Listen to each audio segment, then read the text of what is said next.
Oui, parce que pendant la guerre civile, donc de 1975 à 1990, j'avais eu l'occasion de faire deux assez longs reportages là-bas, et la caractéristique de Beyrouth en particulier pendant cette période, c'était les barrages qui étaient dressés par les milices. Il y avait des milices chrétiennes, les forces libanaises, il y avait des milices de tout clan, les Druzes, etc. Et avec ce qui s'est passé ces derniers jours, on a vu reparaître des milices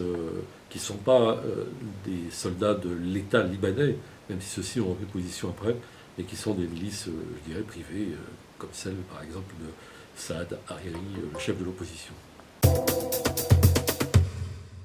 Alors, ce qui a déclenché immédiatement ces événements, je dirais, c'est-à-dire parce qu'il y a des causes proches, puis il y a des causes plus lointaines, c'est l'assassinat du chef des renseignements qui est mort dans l'explosion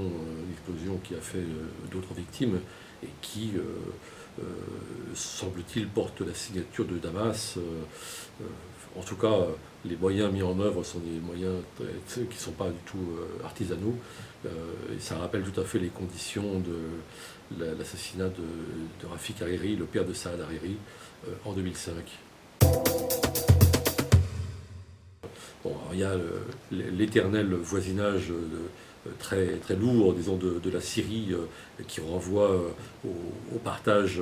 colonial des années 20, parce que la France avait un vaste mandat sur cette région, et c'est toujours ça qui hante un peu le présent de ces deux pays. Mais il y a évidemment le conflit israélo-palestinien qui pèse, parce que à la fois, bien sûr, sur la situation syrienne, parce que ce qui se passe là au Liban, c'est directement la contagion de la crise, l'épouvantable crise syrienne. Mais pourquoi on n'arrive pas à résoudre l'épouvantable crise syrienne? Parce qu'il y a une solution de bon sens. C'est que je crois que tout être, disons, un minimum humain, penche du côté des insurgés contre ce régime qui bombarde son propre peuple. Mais il y a ce que Georges Corm appelle un conflit d'interprétation par rapport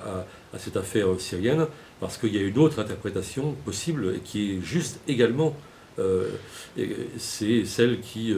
nous dit que les pays occidentaux et un certain nombre de pays du Golfe sont intéressés par la chute de Bachar el-Assad, parce que c'est briser l'axe entre Téhéran, Damas et le Hezbollah libanais, tout ça dans le but de protéger Israël et de permettre au gouvernement Netanyahou de poursuivre la colonisation.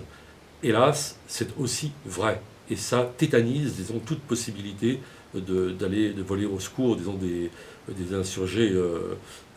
syriens, et ça risque